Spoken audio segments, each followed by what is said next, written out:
You're listening to Convenience Matters, brought to you by NACS. Welcome to Convenience Matters. My name is Jeff Leonard, and we're here at the NACS Show talking to people, learning about great things going on in our industry.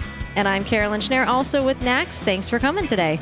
So we talk a lot about community, and community means a lot of things to a lot of people. We heard in the general session today, community is everything. That's what Raheem Boudwani talked about. But what we want to talk about today is the community in the Gulf Coast and what took place after Hurricane Harvey, how the people of the Houston area were able to weather the storm, if you will, or still some of the challenges related to that. So we have two guests here. We have Elias Sarkis, who's with Tricon in Beaumont. He's a retailer. And also Jesus Azanza, who's with the Texas Food and Fuel Association. So welcome, both of you. Thank you for having us. Thanks for having us.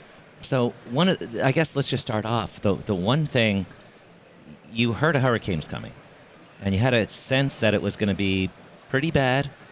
What is the first thing that you do to prepare, both as a association to how do you let members know, and what do you do as a retailer to prepare? Yeah, so from an association perspective, I mean, I don't think anybody could have predicted the impact Harvey had. You know, this is an unprecedented event. The amount of rain it brought was just incredible.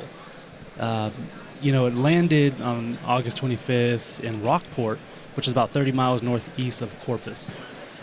Category 4 hurricane winds, I mean, just tremendous. And so as it landed and it came closer in, we knew we had to be prepared as an association. So what we did is we lined up what we call our TFFA Daily Buzz. And we use that. It's basically, if you can think of a blog. So we use that to push out information, on an instant, so as quickly as we could.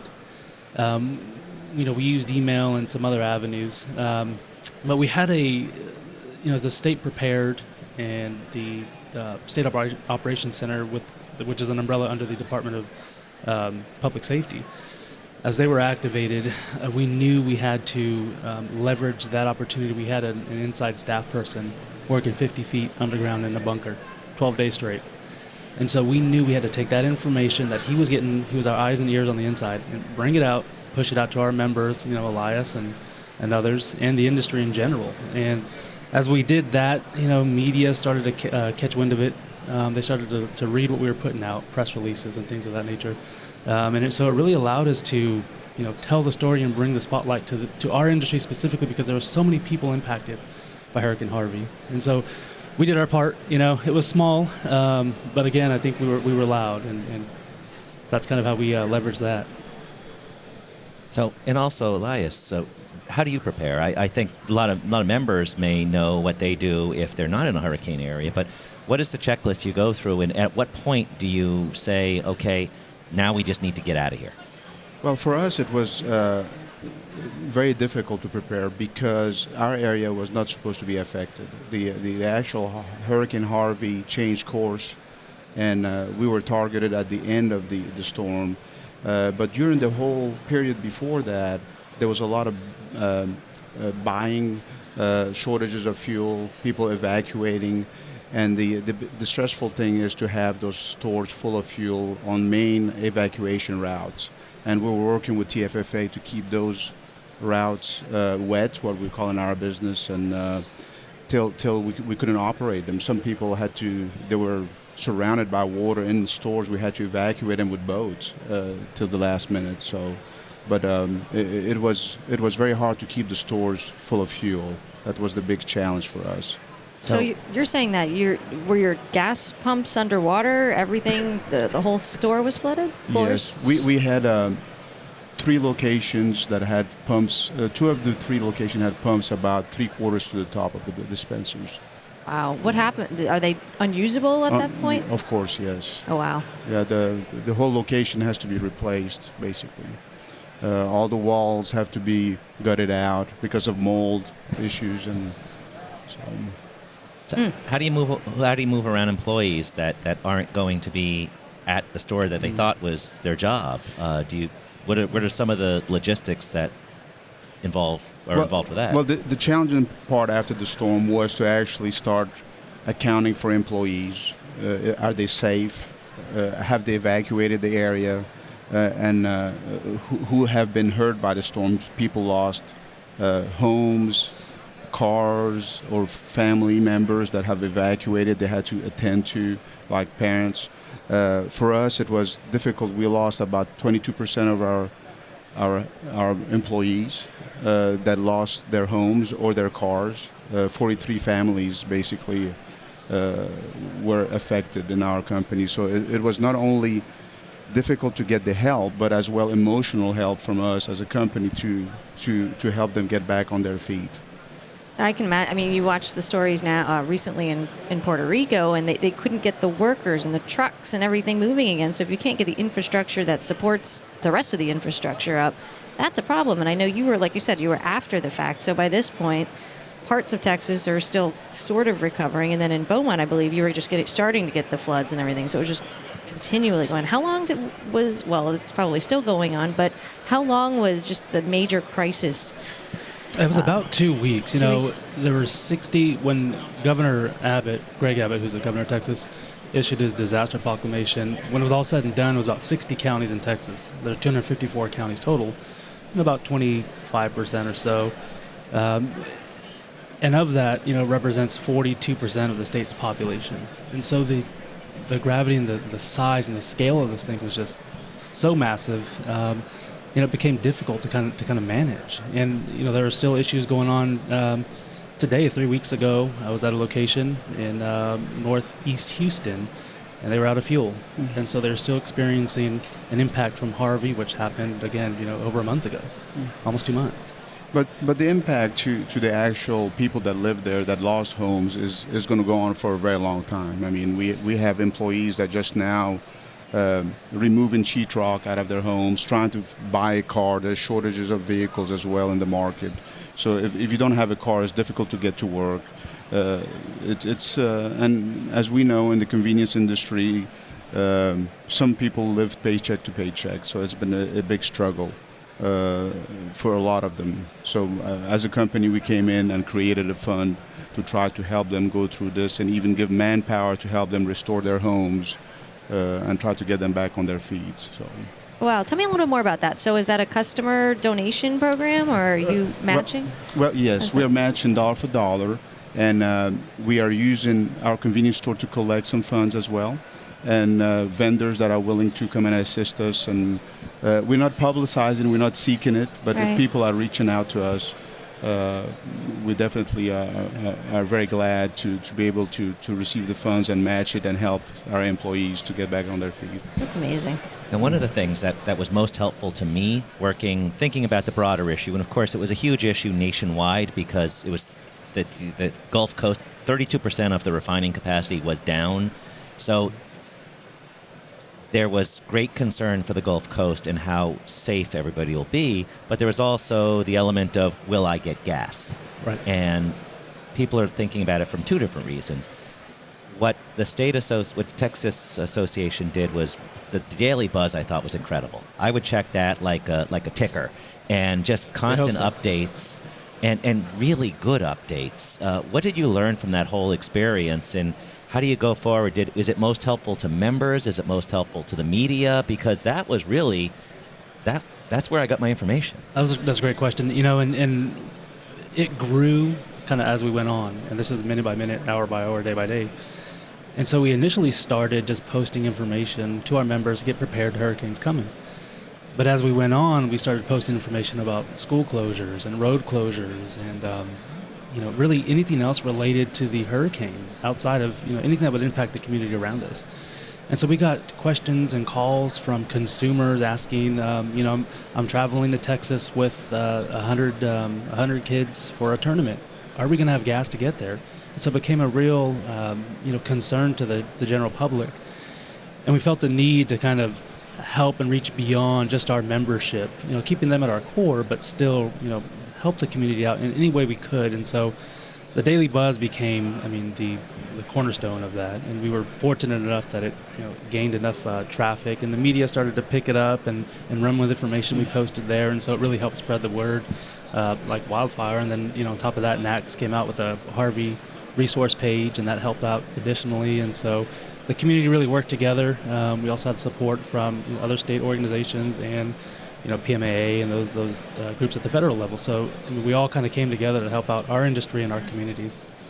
And I'm going to say, too, the communication was daily or multi-time a day between us and our association about feeding the local issues that we're having from all the way from the county level to the city. And so they were aware of any kind of terminal closures as well, or power outages, or any issues like that on a minute-by-minute basis. So. Yeah, we reached out. I mean, we picked up the phone and called our members.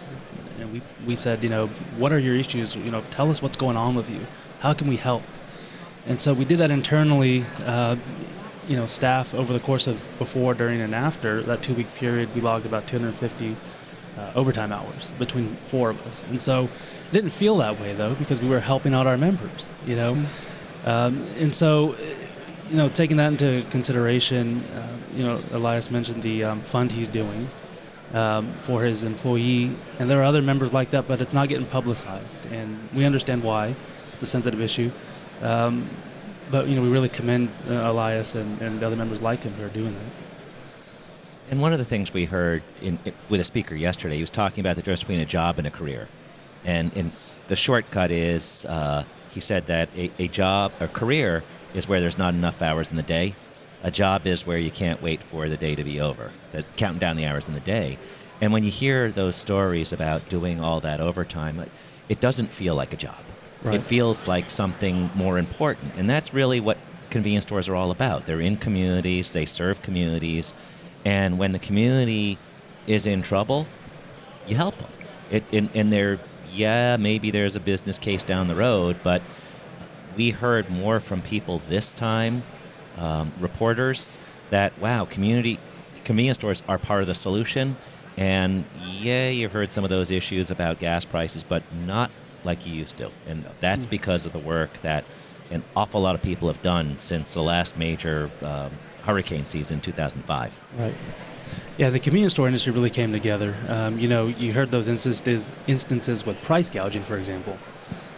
I think in Texas there were over 3,000 cases reported. Only 3 have been pursued.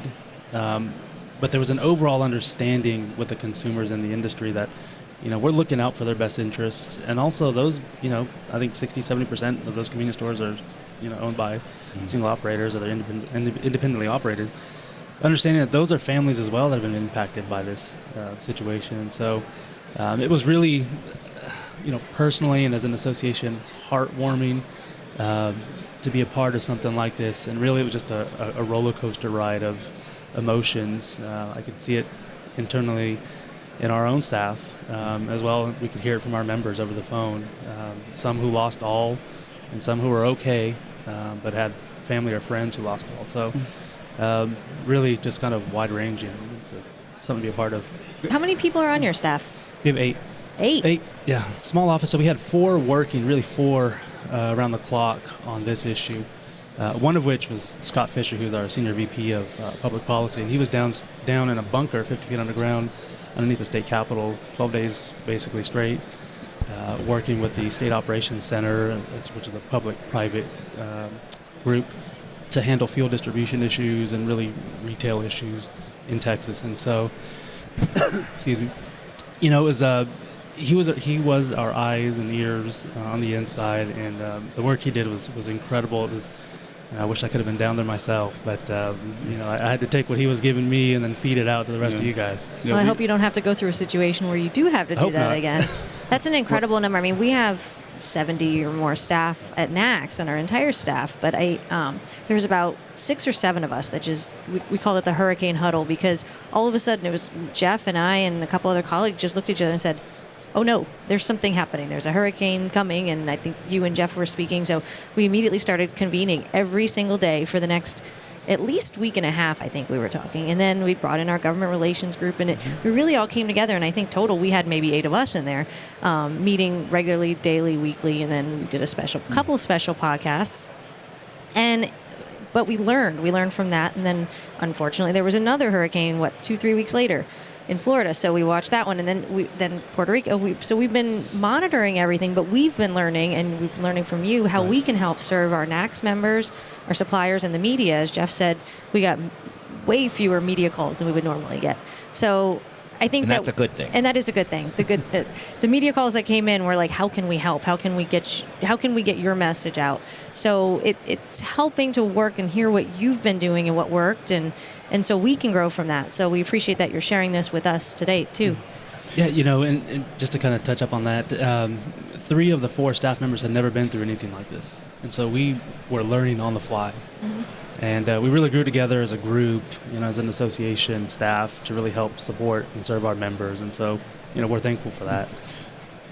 To piggyback on what we were saying earlier about the convenience store, what we bring to the community, it's the major thing that was so helpful for our staff is they knew how important we were for the community to get back on their feet. All the first responders were using our stores to get their fuel to operate boats or to operate any kind of ambulances.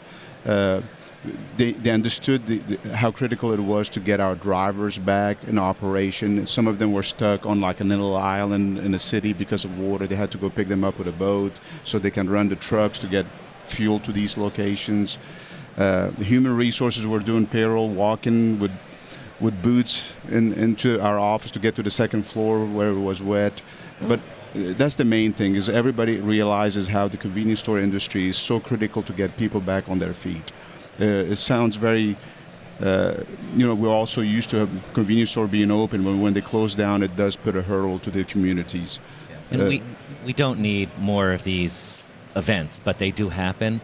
And what's really different is what Carolyn said, is it's a perception of how our industry is, where we're seen as first responders to the first responders, and just how do we help them, how do we keep them in business. And Jesus, was there, as you get in this, oftentimes in a crisis mode, you put your head down and you just start doing things, and some things work, some things you abandon. Was there anything along the way where you're trying something and this message is resonating, or this thing we're doing really is working? We didn't even think we could do this, and now it's our really successful way of communicating or helping? I think to start was the buzz. Our TFFA daily buzz. We had talked about that internally and never really rolled it out. And then as this happened, it's like, how are we going to get information out as quickly as possible? We can only send out so many emails a day, and we were doing that too. But we had so much traffic on our website. How can we leverage it to get information out, not just to our members, but to the consumers, general public, and the media? So we really leveraged that to get information out. And then as we went along, social media was a powerful tool. Twitter, Facebook. Without those, we wouldn't have been able to push out as much information. And really that impacted, I would say, consumers more. And looking at the analytics afterwards, it was really, consumers were just responding to us saying, thank you for what you're doing, which was really helpful. But leveraging the power of digital communications, and also, at some point, you got to get on the phone and start talking to people, person to person. And that's really what we do as an association. We're kind of that group, help them out with their issues. And so we built those relationships, over the years, and we continue to build them. And so we kind of took that lead and ran with it.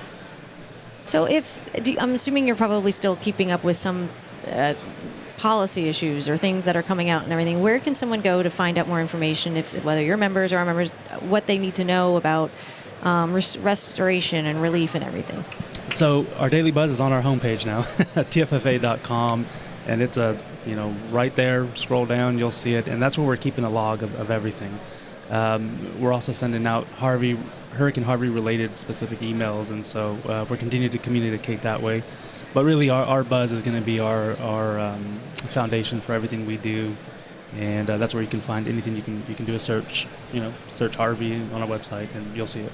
Well, NACS and TFA we're in fairly regular communications all along the way, and my favorite email from Jesus, in brief, said, "This is why we exist. This is why associations exist, because these are the things we do." Houston really went. The area really went. It was exemplary in what they did to fix our distribution issues, our supply issues. We still have a lot of work to do to help fix Houston, to get it back where things are normal.